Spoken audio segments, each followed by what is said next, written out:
नमस्कार। आज म हजुरहरूलाई कारोबार एपमा सेल्सको पर्चेसको जुन बिल निकाल्नु हुन्छ त्यसलाई अझै कसरी आफ्नो युज केस अनुसार मोडिफाई गर्ने अझ अप्सन्सहरू के छन् त्यो देखाउन गइरहेको छु।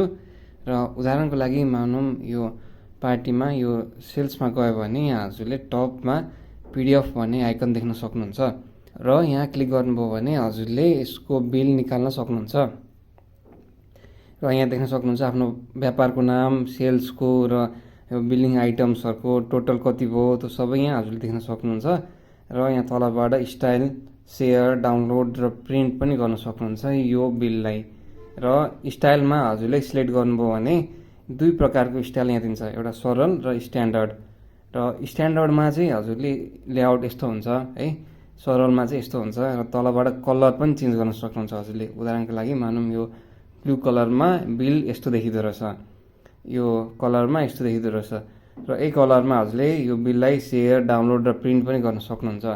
र यहाँ हजुरले धेरै अप्सन्सहरू देख्न सक्नुहुन्छ। जस्तै मानौँ यहाँ यो टर्म्स एन्ड कन्डिसन छ, यहाँ फोन नम्बरहरू छ, अनि यो सिग्नेचरहरू छ, यो त कारोबारको ब्रान्डिङहरू छ।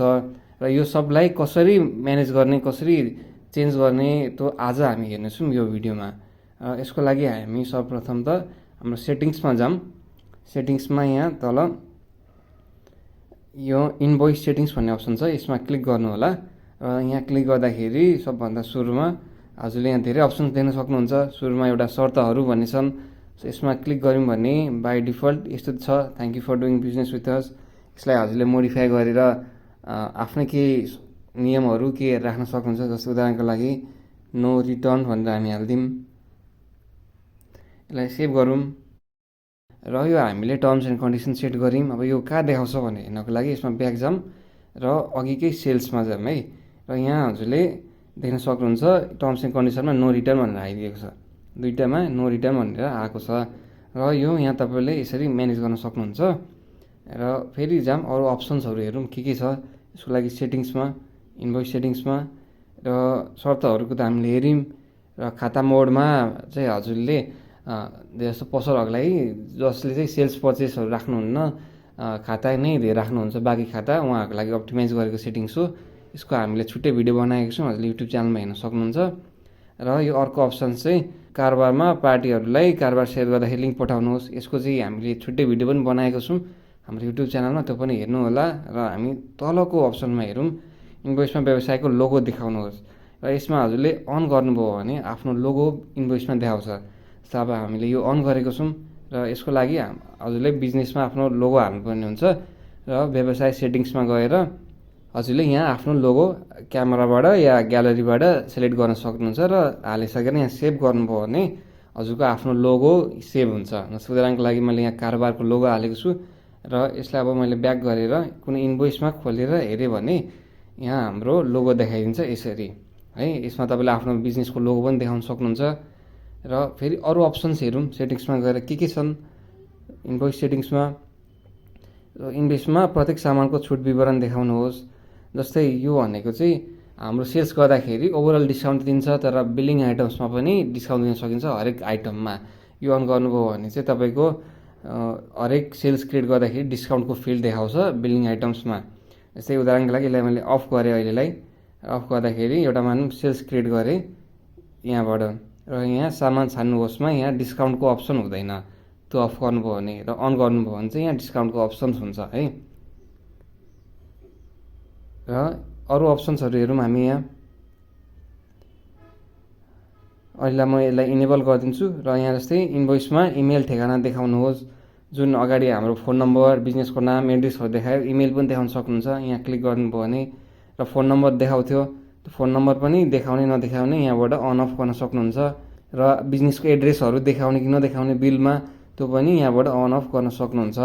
यो जुन इमेल, फोन नम्बर र ठेगाना छ यो चाहिँ हजुरले आफ्नो व्यवसायको सेटिङ्सबाट हाल्न सक्नुहुन्छ। जस्तै यहाँबाट तपाईँले आफ्नो इमेल यहाँ जे हाल्नुहुन्छ, फोन नम्बर जे हाल्नुहुन्छ, ठेगाना जे हाल्नुहुन्छ, बिलमा त्यही देखाउने हो है।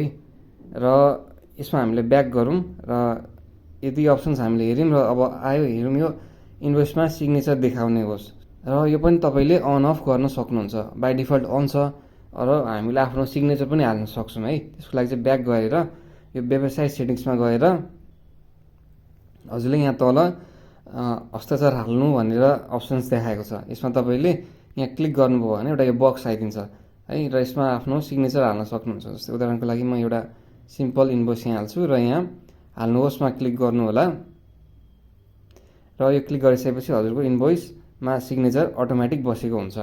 र यो हाम्रो बिलमा देखायो कि देखाएन भनेको लागि यो सेल्समा जाऊँ, र सेल्समा यहाँ क्लिक गरेपछि यहाँ तल हेर्न सक्नुहुन्छ सिग्नेचरमा हाम्रो सिग्नेचर यहाँ देखाइदिन्छ।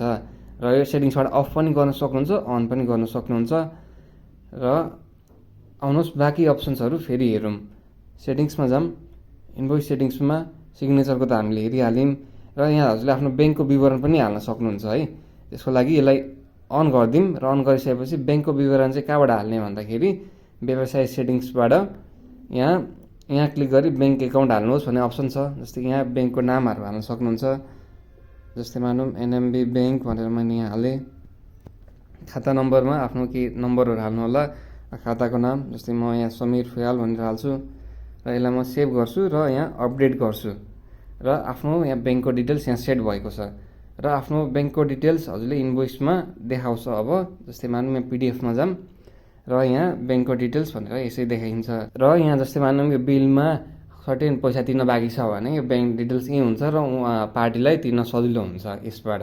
र आउनुहोस् अब एउटा लास्ट अप्सन हेरौँ। यहाँ जस्तै हाम्रो बिल निकाल्दाखेरि तल यहाँ कारोबारको ब्रान्डिङ छ। जस्तै कारोबार फर एकाउन्टिङ पर्पज अन्ली, यो चाहिँ हाम्रो कारोबार एपबाट निकालेको है भनेर राखेको, यसले हामीलाई पनि हेल्प हुन्छ। र तपाईँले यो चाहिँ हटाउन पनि सक्नुहुन्छ, अफ गर्न सक्नुहुन्छ। यसको लागि सेटिङ्समा जानु होला, र सेटिङ्समा हजुरले यहाँ इन्भोइस सेटिङ्समा गएर तल कारोबारको ब्रान्डिङ हटाउनुहोस्, र यसलाई हजुरले अन गर्नुभयो भने त सेल्सको इन्भोइसहरूमा कारोबारको ब्रान्डिङ देखाउँदैन।